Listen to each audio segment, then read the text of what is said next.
What up? T-Bob here. And Jake as well. And look at you. You done stumbled upon little OTB Saints, where we bring you all the latest black and gold coverage. Who are the Saints going to draft? Who's going to be their quarterback? What does the salary cap look like? All that information and more. Hope you enjoy it. Like, subscribe. New Orleans Saints wrapped up their 2025 draft on Saturday. Look, we talked about Kelvin Banks on Friday, the first-round pick. They took him 9 overall, the left tackle out of Texas. I guess everyone's kind of thoughts on that was it wasn't a sexy pick, but it's one that needed to happen, right? He played over 2,700 snaps at left tackle, gave up 5 sacks in 3 years. He also has a little bit of versatility.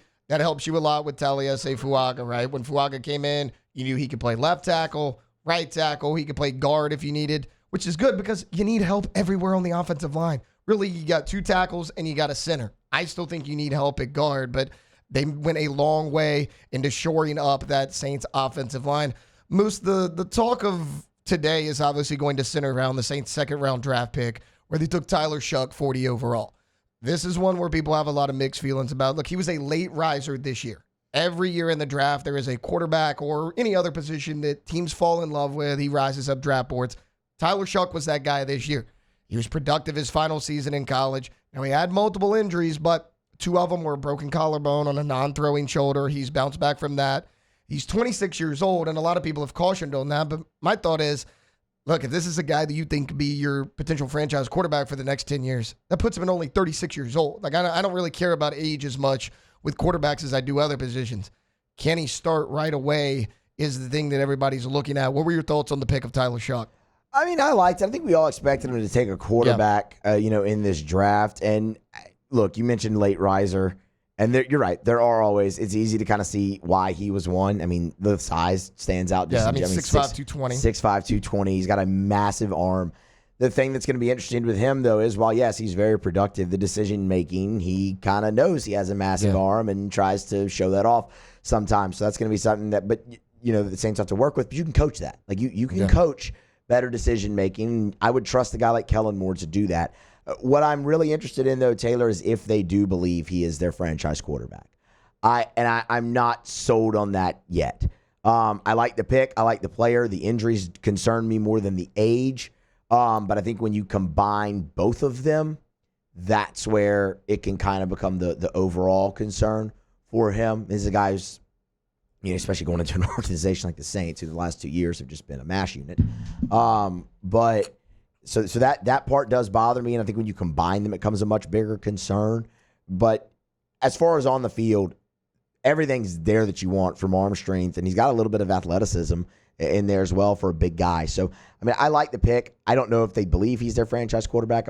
Jury's still out for that on me because you're going to have a really good quarterback class next season, and it wouldn't surprise me, given the Derek Carr situation, which you've seen from Spencer Rattler, if Tyler Shough gets run this season for the New Orleans Saints and you get a little bit of an eval, and with a better quarterback class next year, you could see them right back in the market in 2026. Well, so that's the thing. Like, whether they believe he's their franchise quarterback or not, he's going to get a shot to go in there and start. I mean, this is a wide-open quarterback room, especially with the Carr injury.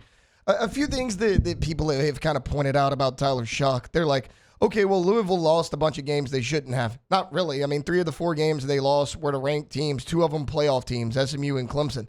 Look, in those four games that they lost, 10 touchdowns, 3 interceptions. So it wasn't like he was bad in any of those games. And, to your point about the size and everything, he has everything you would want. And people want to mention, okay, the injuries. He's been in college for a number of years. Played in 3 different programs, whether it was Oregon, Texas Tech, or Louisville.